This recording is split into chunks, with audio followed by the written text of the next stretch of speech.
We'll get started. For those that don't know me, I'm Nic Elliott and I head the employment team at Actons. We are based out of Nottingham and the sun is shining here today.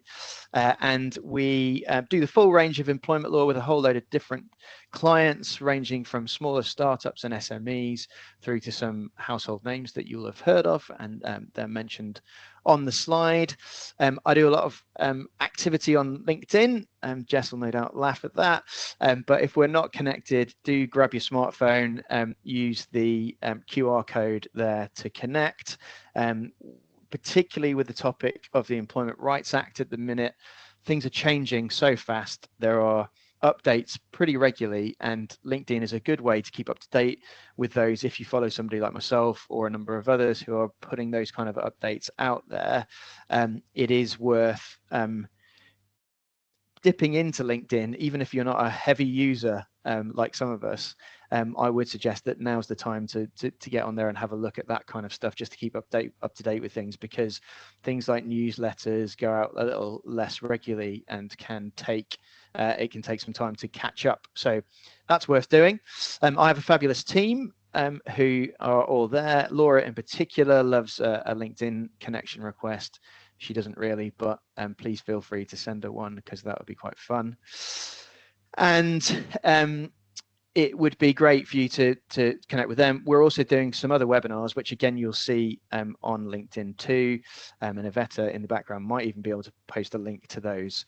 The other thing that I like to just plug as part of these sessions is a podcast that I have the pleasure of hosting, which is the HRD Talks podcast, and Kim Knight was the latest episode there, sharing, as most of my guests do, her journey into HR, through HR, to a senior position in HR, and kind of talking about topics of the day and things that are of interest to the guest. And Kim's episode is a good one, so please feel free to check that out. Again, there might be a link that appears for that, but if you ask even your smart speaker to play the HRD Talks podcast, that will get you there, as my kids regularly have discovered, because they like the intro music.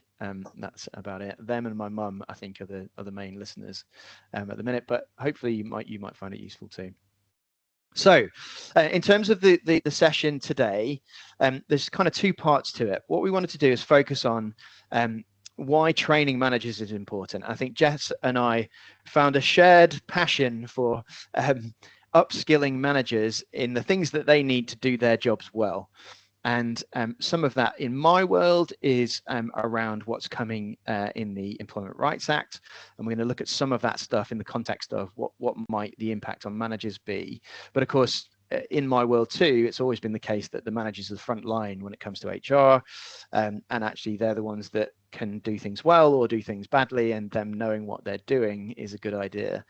And Jess will talk about her side of things, loads and loads of experience training managers to do all sorts of wonderful things well, but also how to really ingrain that training with those managers, so it's not just a one-off session that everybody walks out of the room and then forgets. So it'll be great to hear from Jess on that stuff too. We're just going to canter through some of the ERA stuff first of all, just to set the scene in terms of what's coming. And if you've been on any of the previous sessions that we've run, you will be familiar with some of this, but it's worth just remembering. So 6th of April is now passed, and we have some of this in play, things like the Fair Work Agency, the changes to statutory sick pay, and so on. So hopefully most people are on top of those already, and we're into that zone by a couple of weeks. We then, as employment law tends to be, April and October changes, are looking ahead to October this year, and we've got various new things coming in particular things like unions having better access to workplaces and potentially getting more of a hold in the workplace. We've got increases to the employment tribunal time limits, which I'm going to touch on a little bit because I think it increases the risk for employers and therefore managers. And then we're looking into 2027 because it's a phased introduction for the ERA stuff. And the biggie, I think, for most people that's on the horizon is the unfair dismissal changes, and that will definitely involve a mindset change for managers. Things like the fire and rehire protections changing, and again, that's one that I think a lot of people are missing in terms of the impact on the ability to change terms and conditions, and that's one to keep an eye on moving forward. And then even further into 2027, at some point, we're going to see a whole raft of other changes as well around flexible working, guaranteed hours or 0 hours changes too. And we don't have time to touch on all of those today, but I'm going to highlight a few that I thought were particularly important when it comes to ensuring that managers know what they're doing in these areas and the impact that actually upskilling your managers will have to protect your organization essentially in these areas. So let's look at unfair dismissal. So quick recap on this. It's bounced back in two as part of the Employment Rights Bill as it was coming through. And it went between the House of Lords, House of Commons, and so on. And essentially, the initial thought was that this would be, in fact, the initial plan, as the government had even been elected on this basis, was that unfair dismissal would be day one right. So it would apply from the point at which an employee started, and they would have that unfair dismissal protection from the very beginning of their employment.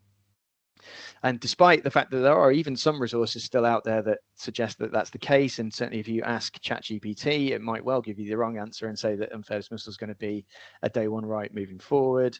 That's not the case, and it is going to kick in from 6 months. So the existing 2-year threshold for getting unfair dismissal protection will actually reduce down to 6 months. There was also this weird new concept of initial period of employment where managers would have to run a different process to dismiss somebody. That's gone altogether. It was never law. And again, clearing up some confusion, it won't ever be law. And I think there is confusion because that sounds a bit like a probation period, but it wasn't the probation period. And probation periods have now come into focus in a new way. And performance management will have come into focus in a new way. And I think not only are we going to have to look at contracts and probation periods, but we're going to have to improve the management of people during that probation period too, because we're only going to have 6 months in order to decide whether somebody is, performing at the level that they need to be to stay in the role. And clearly training people and having managers that can do that well is going to be really, really important. It's one of the key areas I think that I want to kind of emphasize. The other change that's coming again was a bit of a curveball when it came to unfair dismissal, is that there is currently a cap on unfair dismissal compensation, which is essentially a year's salary, the lower of a year's salary, or about £120,000. That's going to be lifted altogether. So the financial risk of getting this stuff wrong is going to be increased. And I think we're going to see more claims from probably Premier League footballers, bankers and the like, who are on incredibly high salaries and would have thought, well, there's no point me going to the employment tribunal because I'll only recover £120,000 and that's what half a week's work or something like that. So I think we're going to see more tribunal claims on that basis, as well as more tribunal claims just because more people will be protected sooner by these changes. Now, this is destined to come into force on the 1st of January 27. So you can see, therefore, if we work 6 months back from that, this summer, we're looking at a position where people are starting to clock up the service that they need to get this protection. The other thing that I should just mention is be careful about dismissing people too close to the 6 month mark. This is the case already with the 2-year mark, but because most people are dismissed well in advance of the 2-year mark, it doesn't come up so often. But there are circumstances where actually a person's length of service can be extended by a week. And you don't realize that that's the case because of a strange provision in the existing Employment Rights Act. So leaving it to the very last minute and doing it just before the 6 month mark might actually catch people out. We've got a client at the minute who were caught out by that recently because they left it too late and it was too close to the 2-year mark. And I think we're going to have to be clear that if you want to minimize the risk of an unfair dismissal claim, then you need to be well clear of the 6-month mark. That's me massively simplifying it. If we want to talk about that in a bit more detail at some point, we can, but I don't want to bore anybody any further. One of the things that we're being asked a lot about are probation periods, and there's a whole wide range of different approaches to this. Some employers appear to be giving them up altogether, so not bothering and thinking we're just going to manage people well. We're going to have performance management processes that work from day one through to whatever point anybody is in their journey with us, and therefore that marker is not important. We've got other people who are reducing them from 6 months down to 3 months to avoid this unfair dismissal mark, and everything in between, extensions, rolling reviews, and that kind of thing. Certainly my take is that if you want to avoid the risk of unfair dismissal claims, then dismissing somebody before the 6-month mark will make sense. But there is a cultural impact as well, dismissing people, short service dismissals, as they're sometimes called, too. And I think it's squeezing the time that we have to actually support people, train people well, and assess whether they're good enough to do the role. And I'm not sure that's necessarily a good thing. So it's one of those potential unintended consequences of these changes. The other thing that's an obvious one is that performance management is going to become much more important, and we are getting asked to help train managers and HR teams on how to do that well legally. And as the slide suggests, most managers just love performance management. That's their, that's what they became a manager to do. But it is really important. And I think historically, we haven't really seen so much of that when it comes to employment law cases, so employment tribunal cases, because I don't think people are really doing it as much to the point where people are dismissed. They're usually shortcutting that process by a settlement agreement or that kind of thing. And I think because of this change, managers are going to have to know how to do this really, really well, and upskilling them on that, and even just changing their mindset that they don't have 2 years to decide whether somebody's suitable or not is going to be really, really important, and getting that message across to them and supporting those managers in doing the things that they need to do to keep on top and support those people will just be absolutely vital. So that's my kind of little plug for performance management training for managers moving forward. I think it's just going to be absolutely essential, even more essential than it's always been.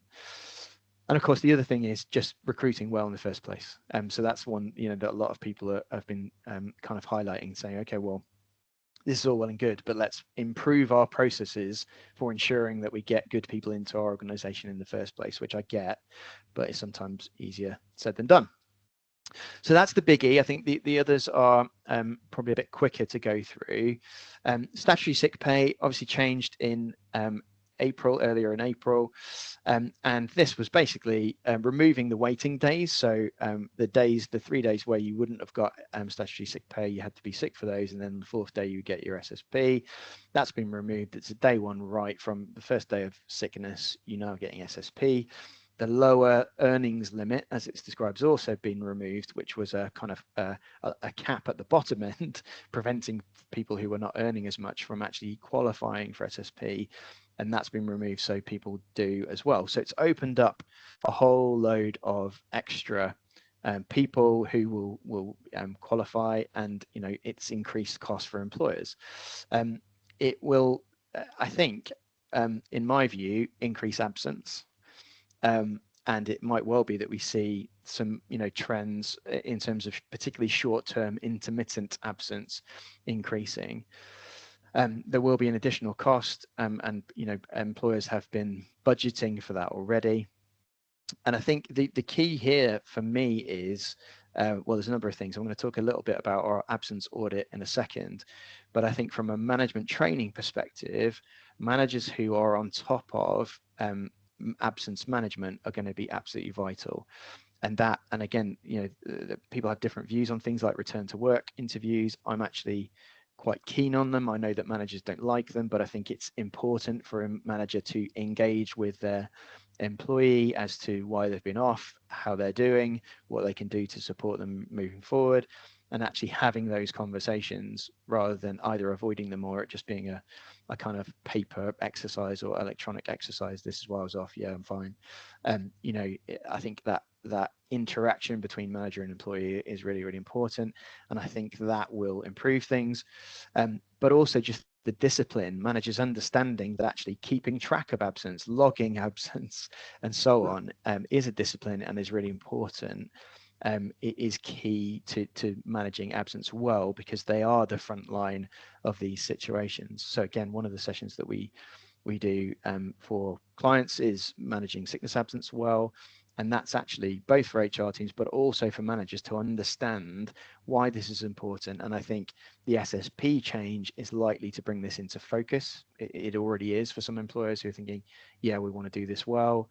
But I think, you know, again, the world is tough in terms of the commercials at the minute, and actually absence costs employers money. So if we can get managers managing it well and reduce the impact of that, then that's obviously important.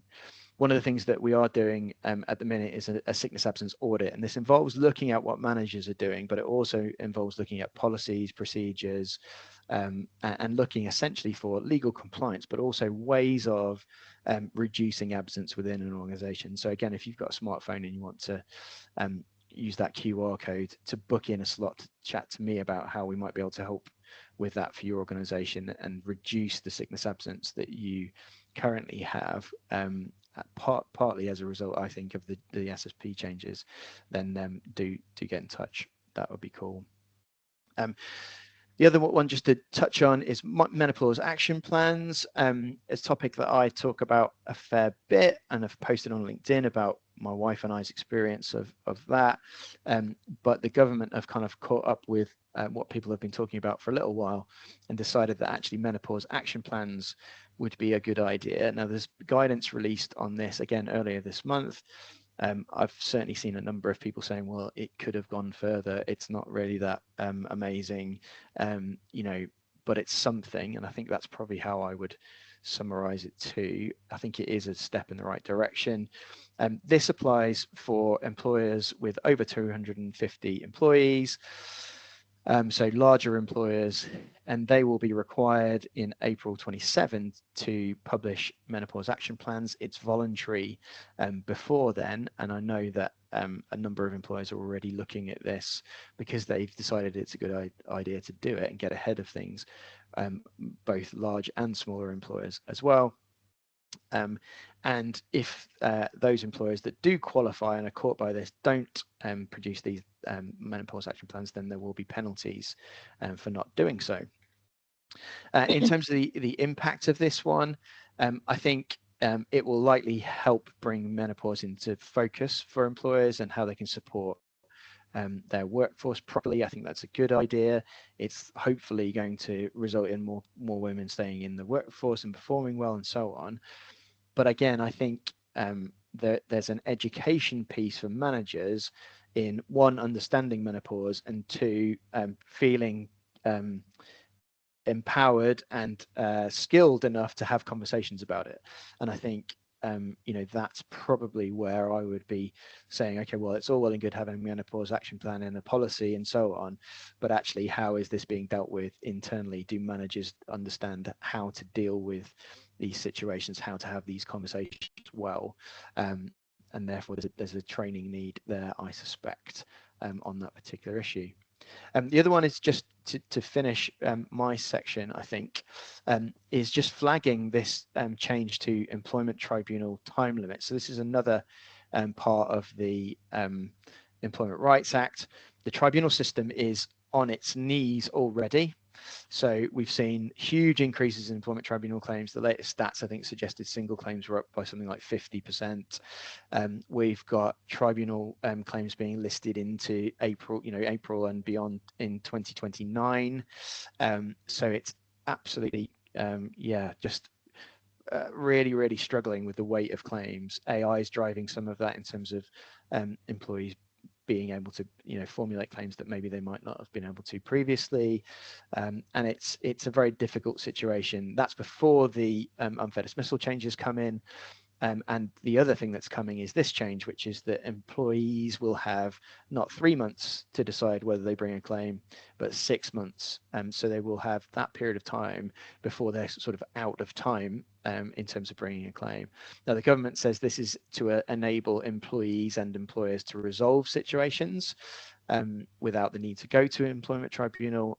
That might well be the case for some, but I suspect what it's going to result in is people having more time and therefore deciding eventually to bring claims that they might not have previously. And I think that's partly driven by the job market, because actually if you don't have another job quickly, if you had got a job quickly, you might have moved on, got your new role and not actually had any loss to sue your previous employer for. I think if the job market remains tight and this change comes in, I think you're going to see people who decide, well, I haven't found another job. Actually, I'm going to need to bring a claim because financially, I think that, you know, might benefit me. So I think that's going to happen. And all of these changes are basically upping the pressure on managers. So I guess that's my kind of key takeaway, which is lots of this stuff is you know, it is changing. We need to train managers and HR teams in order to, that they're aware of what's happening. But most of these changes are very employee friendly, and that's fine. You know, I get the policy thinking behind that, but managers need to be properly trained in order to do this stuff well and manage these situations well. So I think we're going to see more employment tribunal claims, and we're going to see more managers on witness stands having to justify why they did what they did in any given situation. And I think that therefore, you know, is a good reason to be supporting our managers in the day-to-day in terms of what they should be doing. So, you know, that slide says it all, really. I think that's my key kind of message. If you are interested in employment law training on some of the topics that I've talked about, then again, that QR code will take you to a page on our website where you can see the details of those and some pricing and the different topics and different formats that we have. Yvette's kindly popped a link in there too. But yeah, we'd be really happy to chat to you about how we can help with that. So that's the boring legal bit. I'm going to hand over to Jess. She'll introduce herself and take us through the next half of the session. Thank you very much, Nick. That's hugely insightful. Every time I hear Nick talk, I'm taking notes myself. I love to learn, so that was great and hugely informative. And it links kind of nicely on to my bit, which is not the legal side of things, but the general management and development and making sure this lands in your organisation. So I know I've got some people on this call who do know me, so hello to all of you. And those of you who don't, I'm Jess Pressland, CEO of JP Training. Have been developing managers and supporting businesses for 20 years, so lots of experience. I haven't got all the accolades that Nick puts on his welcome slide, so I just kind of go award-winning and published cover girl as well, so I'll get that in there. Super lucky that I do a job every day that I love. I absolutely love making a difference to organisations, so yeah, really lucky. Sort of had to jump on Nick's bandwagon with his QR code, so if you're not following me on LinkedIn, that is my LinkedIn, so Jess Pressland on LinkedIn. I share lots of insights for HR and a lot on leadership, which is my area of specialism. So if you're interested in those subject matters and picking up on what Nick said, I feel like now LinkedIn is a great place to learn. Lots of tips can be shared, lots of videos, and I think lots of short form. We learn in different ways now, and I'll talk about that later. It isn't all about training. Training has a really important place, but there's actually loads of other ways now with like Nick's podcasts, these webinars where you can actually come and learn relatively quickly. So accessing that. So if you're interested in learning from that perspective, then please follow me. So what I'm here today is to sort of just generally talk about like why this training is really important for managers now. And it's following on from what Nick said, and he's talked about, like, he ended quite powerfully with getting your manager out of that witness box, and I think that's really important. It's they're navigating a very different landscape now, managers, because there are, you know, the economy that we're in, they're under huge increased pressure for performance, whether they've got hybrid teams or remote teams. And also employees have quite high expectations now as well. And there's lots of ongoing change and uncertainty. And alongside that, which is a lot in itself, they now have the increased employment law expectations as well. So there's two, and obviously Nick has explained those two, so I'm not going to go into those in more detail. But it just means that the bar for good management has been raised, because it isn't just that you can manage the performance generally side of things, get the best out of other people that they may not have been trained to do, but they now also need to make sure that they're doing it legally and protecting you as a business. So and all of this is kind of happening at the moment, so there's a lot of context that has changed for like what good used to look like for a manager to what it is now, and it's a lot, and a lot of organizations are not preparing their managers for all of this, which is quite scary for a lot of managers. So what's changed is now performance and risk, they're not separate anymore, because what you're thinking about is that managers still have to handle those performance conversations, and they have to conduct those conversations, which they may have shied away from. They are there to now document, and they now need to make sure that they're legally compliant with those things. So before, they might have thought, oh, my role is to manage underperformance. We need to do that legally now as well. So it's not just the performance, it's legal compliance. And you want to make sure that what doesn't happen is that these doesn't impact your engagement, because if it impacts your engagement, it's going to lead to things like your grievances. And I'm sure a lot of people on this call are in an HR function, which means there's an awful lot more escalation to you. So there's a massive impact on HR if managers aren't doing it. I mean, sometimes they're not even escalating the big stuff, right? I mean, you could be sitting here going, my manager's asking me just to help give feedback, let alone legal compliance. So there's the tribunal risk that Nic has talked about. So we're not wanting this to be the case for you. So managers' capability, it's no longer that nice to have, like, oh, it'd be great if they can. It's actually a really critical risk factor for you as a business now, for sure. So and it links into kind of some of the things that Nic was talking about, but this impact to you, if they're not managing and their capability isn't there, then it's going to lead into lots of challenges for you around the performance issues, the not handling those difficult conversations, the fact that HR is going to have to massively get more involved, and it's going to increase your rise of your ER cases. So it's really important that we're thinking about addressing these things early and making sure that managers actually know, because otherwise it's massively cost and time efficient, and at the end of the day what it's ending up doing is hitting the bottom line, because managers and teams are not performing at this point. So that's really important that happens. So and what happens is that people then say, oh gosh, what do we need to do? We need to train. And Nic's talked about training, and I'm certainly not, as a training provider, going to say training isn't the good thing to do. It absolutely is.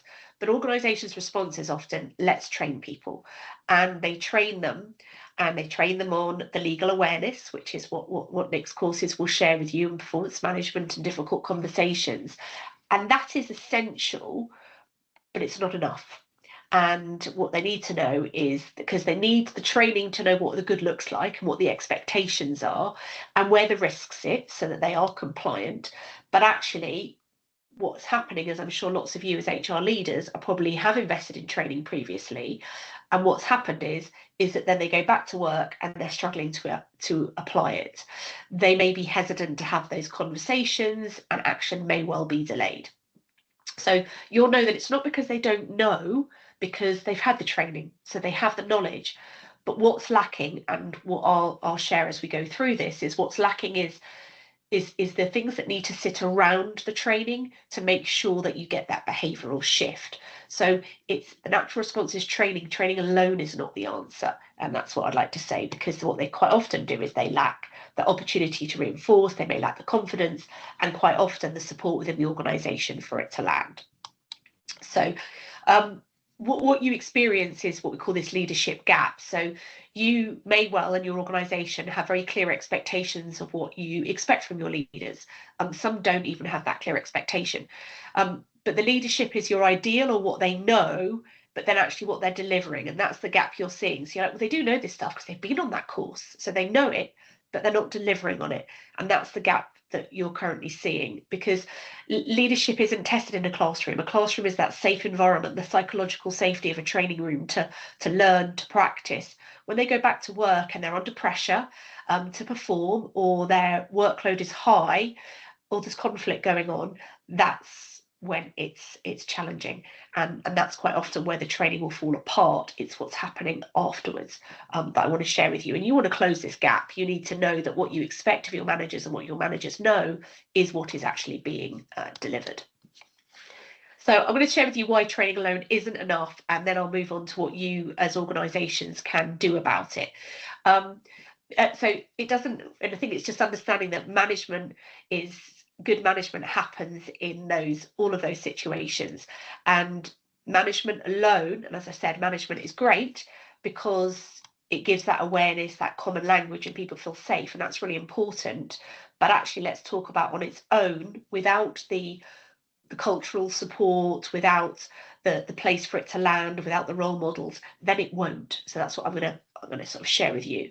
And actually, interesting enough, and this slide always surprises me every time I see it, but skill fades really quickly, and 90%, and for a lot of you, you'll think, gosh, that's a lot. So you can go on a training course and you can have this knowledge. If it has nowhere to land immediately, where therefore they're not able to practice and reinforce it, it will be gone.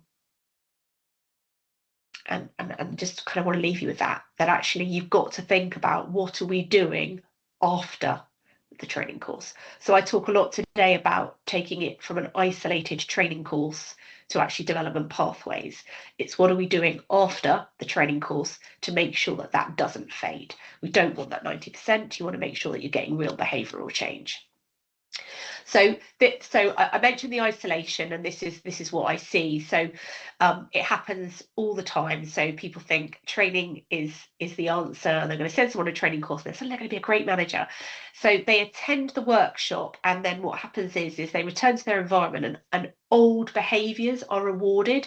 So they think back to that. People will always think back to what's reinforced and the default. So what's happening culturally in your organisation.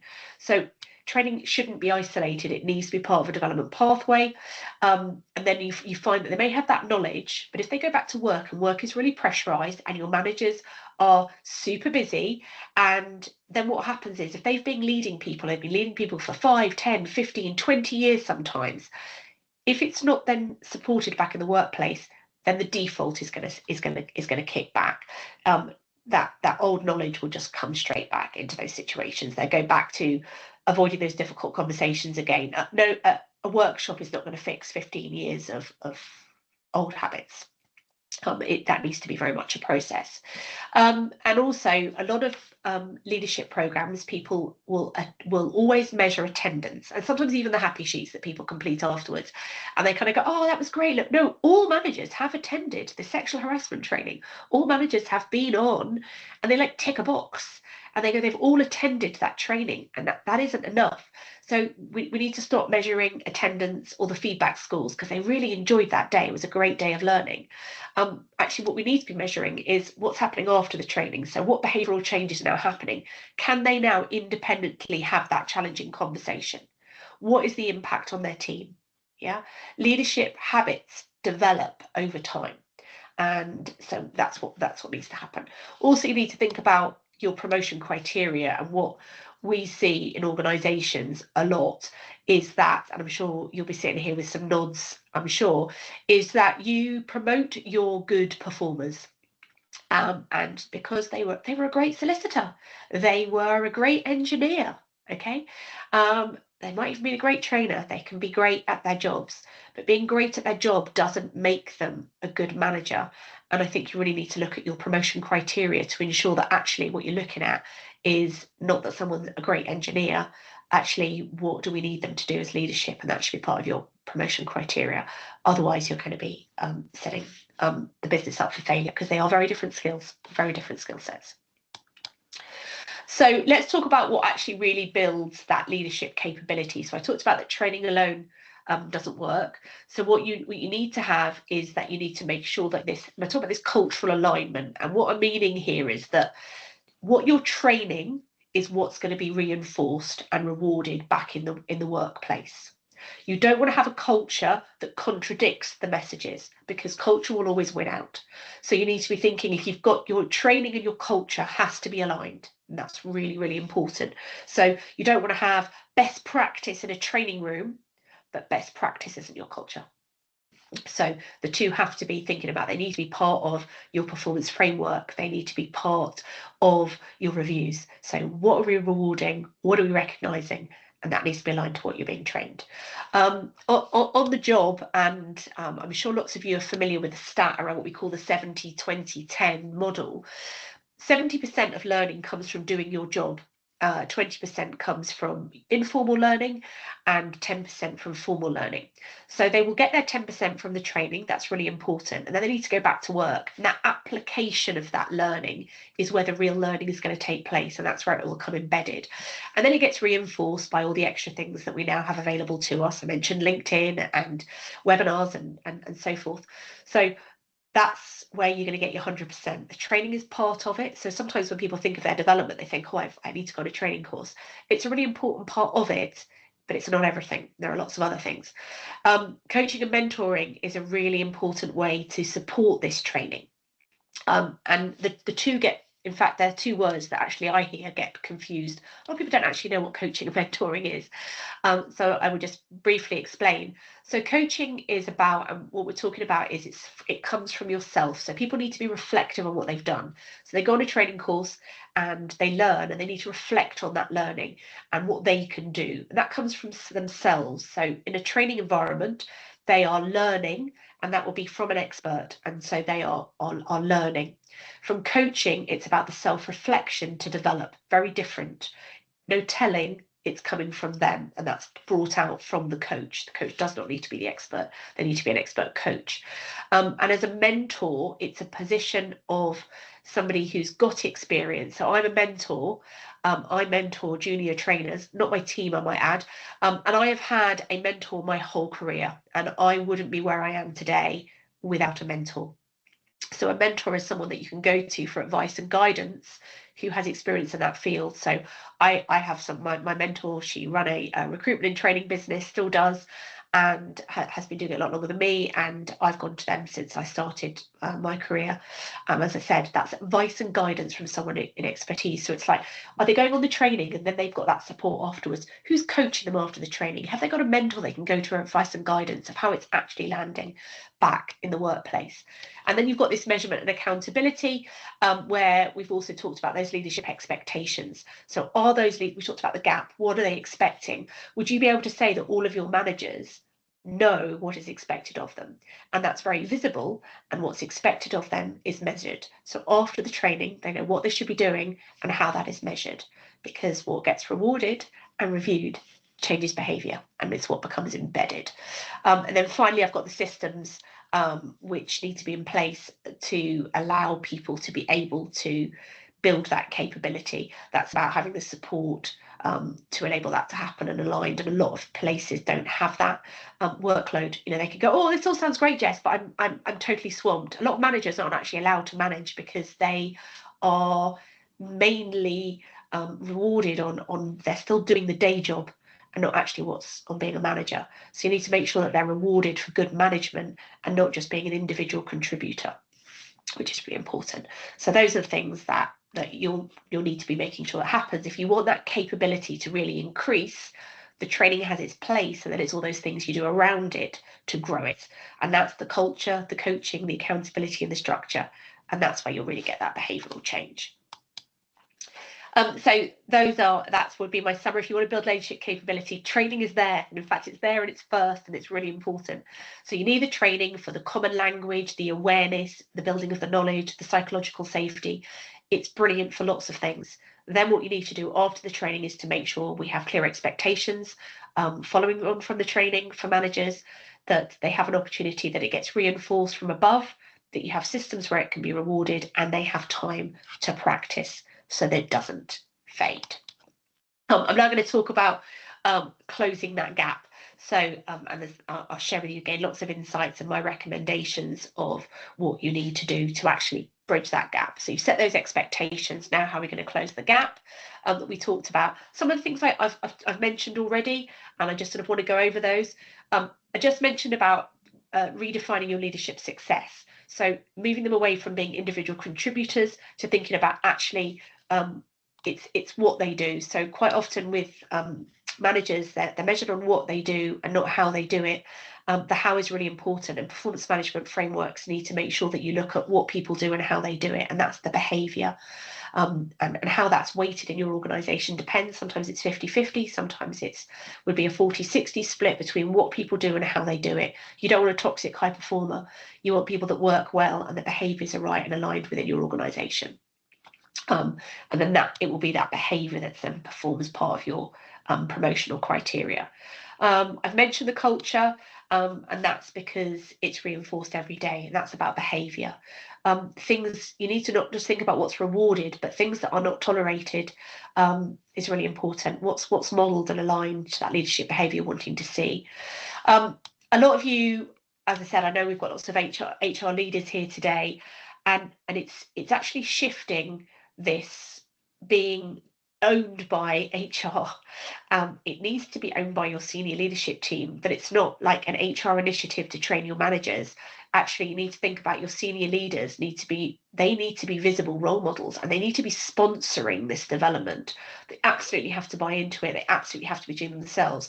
I would be a very rich lady if I had £1 for every time I've been on a training course where someone said, but my manager's not doing it, and my director doesn't do this, and that's why it's not landing, because they have no visible role models and it is not sponsored and owned by the senior leadership team, and that's really important.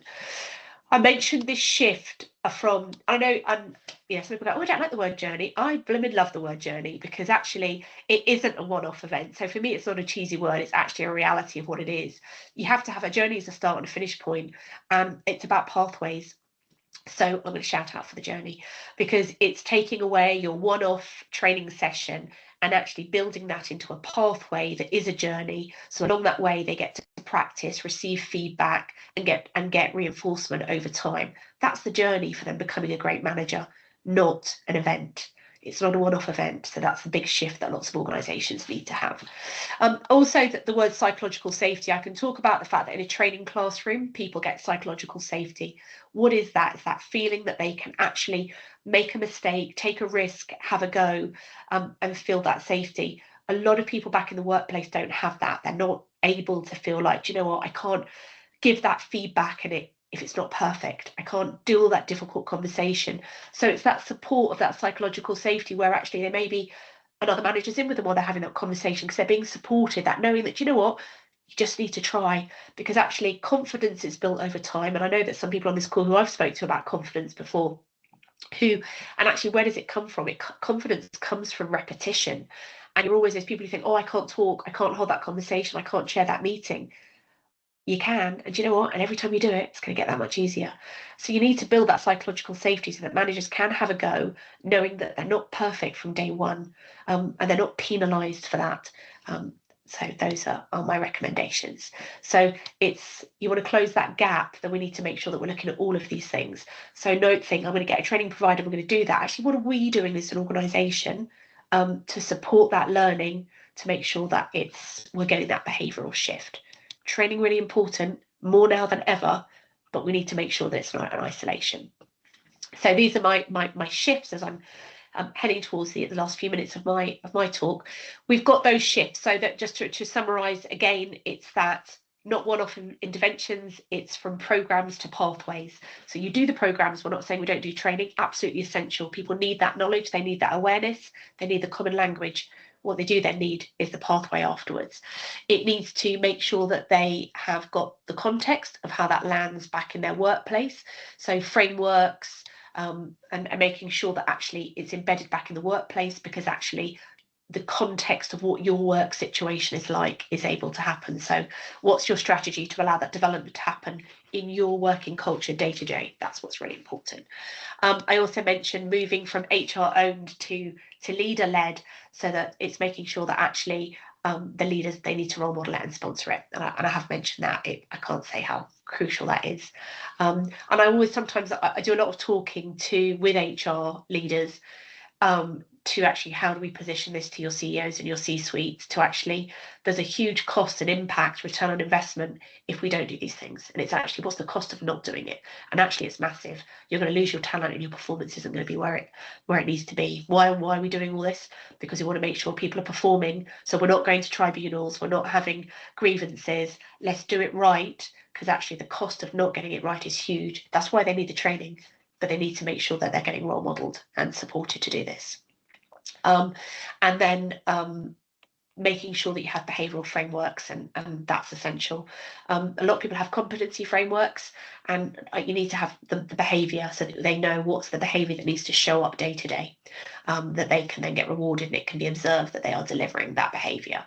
And then move from that training matrix of attendance. It's not that they've all been on the course, it's what's happening afterwards. Are those earlier conversations now happening? Have you got improved performance? And if it's the behaviour is not changing, your gap is still going to exist, and we want to make sure that you have the ability to close the gap. So that's my insight I've been sharing with you. So what I've shared with you is that why managers need development, they need it now more than ever, and that's where the session started. They need it now because it's tough out there. That's whether that's the economy, the hybrid working, the law changes. They need it, and they need to make sure that they are given the tools to do it the right way. You need to appreciate that actually training alone is not the answer. They need the training, then they need the support and the reinforcement. And then I've shared with you that some tips on what you can do as an organisation to close that gap. But it is a process, and people have to think, oh gosh, this is what we need to do because we want to make it happen. Otherwise, what you're doing is you're actually your money that you're investing in training is wasted. So make sure you see the return on investment from your training by making sure that we're looking at this as a process and pathways. Another QR code, because we love a QR code. This is a QR code. So for me, this is if anyone is looking at the development of managers. That's what we specialise in, and you can book a call with me. I will have this on a couple of slides because I'm just going to talk you through and share with you what I've just got 2 slides to share on how we do it at JP. So this is our JP learning loop. So the learning part of our loop and that's the training. So fundamentally, the training is really important, but it's a part of what we call the loop. And then what they need to do is, and so what we do as part of our training is give people tools to go back and apply back in the workplace. We then also give them tools because they will get learning journals and reflective practice tools to go back to work and reflect on the application and the learning. And we ensure that support is put in process. So they get support from their managers. Usually our cohorts of training are a peer support group, and they get support from managers, their peers, and their trainer and coach. So that's the loop that needs to happen. Learning is part of it, it's not the only part. So the learning and the training is really that important part, but we need the other bits too. And just as what that looks like from us. So for example, we have a transformational leadership program which runs over 6 months, and what we do is we measure leadership at the start. So we look at engagement surveys and skills matrix to see where are you positioned at the moment. We set up peer-to-peer support groups. We set up the one-to-ones with the managers. And then effectively through our 6 months, they do 5 of those loops on core subjects. So this is about making sure that actually our managers have got the skills to be able to get the best out of other people, drive performance, and be legally compliant. So the first loop is around leadership and management, understanding their expectations. We work in partnership with organisations, so we get to know your culture, your values, your visions. And then what they do is they do the learning, they go back, they apply it, they do the reflection, and then between each of the loops, they get a coaching session with a group coaching session with their coach, and then they come back for a second loop, and so it continues. We've got the driving of high performing teams, management communication, and then that very important subject that Nic talked about, which is that managing performance. And this is the practicalities of what that looks like as an everyday job of a manager. So a very skills-based session where you're looking at how to deliver feedback, how to tackle underperformance, and also how to coach as well, because this is the everyday job of not just waiting for things to go wrong. What we want to do is, if managers are doing performance management right, you're going to reduce massively reduce all of those escalations. So that's why it's important. Final loop is developing of others, and then we redo all of the matrix engagement surveys at the end and certification. It is an accredited program through the Institute of Leadership. So that's just an overview of one of our core middle management programs. And that is nearly me done, so we're allowing some time for questions. There's that all-important QR code if you would like to book a meeting to talk about any management development. And then Nic and I are going to move into Q&A. I think some of you might have put some questions in the chat, but if you haven't, then please do. But follow me on LinkedIn or book a call. Be great to see how we can support you. Brilliant, Jess. Thank you so much. Really, really informative. We don't actually have too many questions in the chat so far, so do feel free, if you have any, to fire them there. If not, I have a question for Jess, which we have not proved prepared, so she's probably worried now. Not at all. So it's kind of picking up on one of the things that you said, Jess, around persuading senior stakeholders within the business or organization that it's worth spending money on this stuff. And do you have any tips? I know you kind of touched on it, but do you have any tips for kind of helping, usually heads of HR go to the CEO or the FD, let's make it realistic. Often the FD, to say, I want to spend some budget on this, or can I have some extra budget for this, please? Because I'm being told this is really important. I believe it's really important. I see risk here, but how do you talk in the right kind of financial terms to those people to deliver that message and get sign off? Well, you said the right word there, because it's financials. That's what your CEO and your finance director cares about is the money. So we have to look on the return on investment, and I'd be interested to know, when I talk about your investment, what happens if you get it wrong? So it's very easy to research what a dismissal or a tribunal is going to cost you as a business, and even if it's not going down a legal route, we look at what it costs to lose talent, because actually 50% of people leave a bad manager. So that means half the people in here I've had one, I don't work there anymore. In fact, my bad manager is the reason I set up my business. So 50% of people will leave because of a bad manager, which means your organization people will leave if they don't doing the right job. We don't want people to lose their talent. And actually, when I go, it's about return on investment. So they should be caring about performance. If managers are doing it right, it drives performance. If they want their teams performing, then they need to make the investment, but they need to make the investment with all the things that go around it to drive performance. So it's the return on investment of, actually, this is how we're going to get to where you're going to get to. And if we don't, even if you just looked at the cost of losing one person, one talented individual, and you work out that cost, which averages out, by the way, between £50,000 and £100,000 per individual, of the loss of talent and a rehire, and that's for a relatively low salary, because you're thinking about, it's the time of senior people invested in the recruitment process, the hiring process, then the training of them, and then they leave. And that's without taking into account the underperformance of that role, and if they're a manager, the effects that it's having on their team. So that can very quickly escalate. So I always say to people, go and do a cost analysis, looking at, because I was working with a client last week, and they've been struggling with their retention. And I can't even share with you how big that figure was of the cost of the people that they had lost, because they were losing people. So if you're losing people, there's a massive cost there. And even if you haven't, the risk that you will, another organization, they may not have lost people. So I was talking with a client, and they hadn't lost people. And they hadn't lost people because where their location was, they were kind of like the only option of employment in an area. Okay. So people weren't leaving physically, but they had turned off. So then let's look at the cost of the underperformance versus the performance. So they're staying because they don't see a lot of option, or you may offer great packaging, and so you've got a great package and there's great rewards. They're staying for the wrong reasons, so which means they tend to have disengaged anyway, and their performance levels aren't where they are. So look at the cost of performance, the cost of retaining people, and that's what they care about. C-suite, it's all about the money. Show them the numbers. And we have AI that can help you with some of those numbers right now. So it's quite a quick presentation to go to them with, and I'm really happy to talk to anyone about that. Yeah, and my guess is you're absolutely right, Jess, that in reality those numbers will be significantly higher than any training and development, program that you put in place. I know, let's say you're looking at investing 10, 20,000, 40,000 pounds on training. The loss of one person is going to halve the cost of that. That's one person.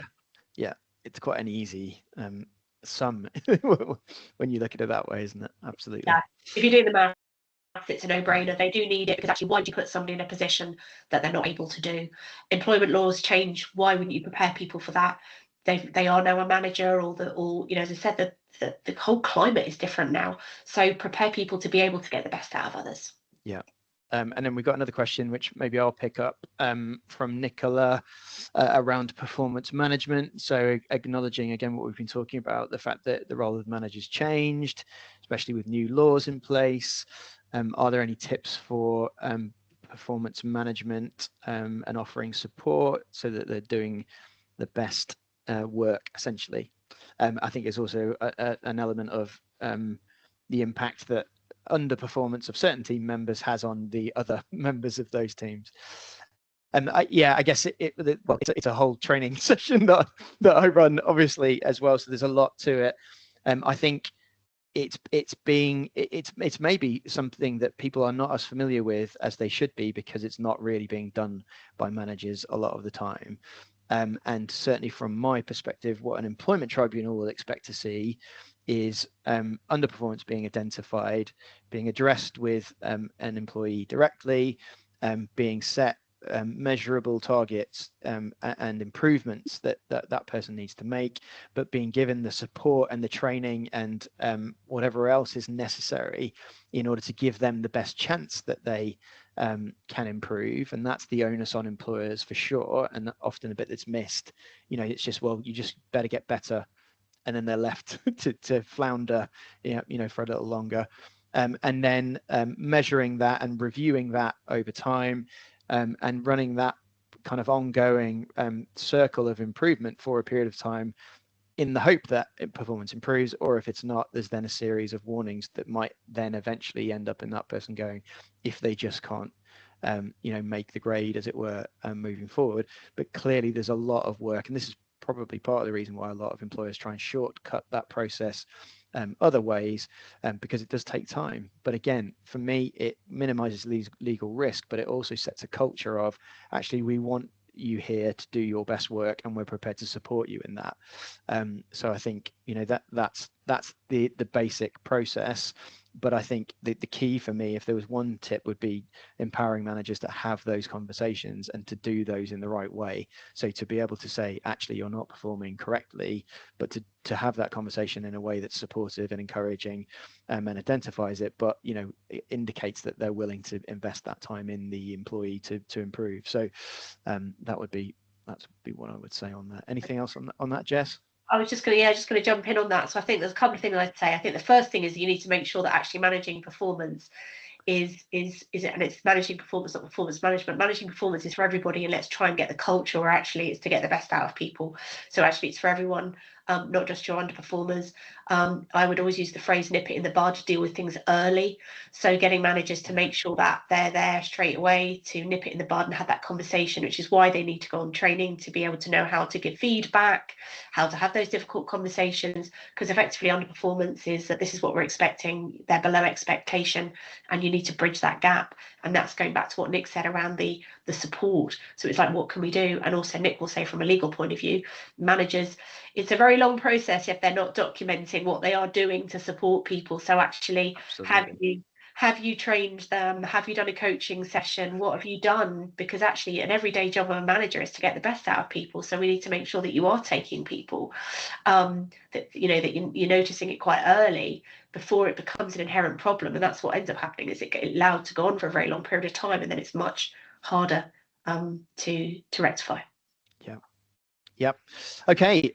We're 1 minute over time. So thank you so much, Jess, for joining us on the session. Really, really useful. Do reach out to Jess if anything that she's said is of interest, and you have all of the details there. There'll also be a follow-up email with both of our details there too.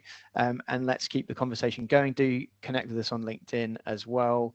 And yeah, have a great rest of the day. Thanks very much. You're very welcome, everyone. Hope you enjoyed the session.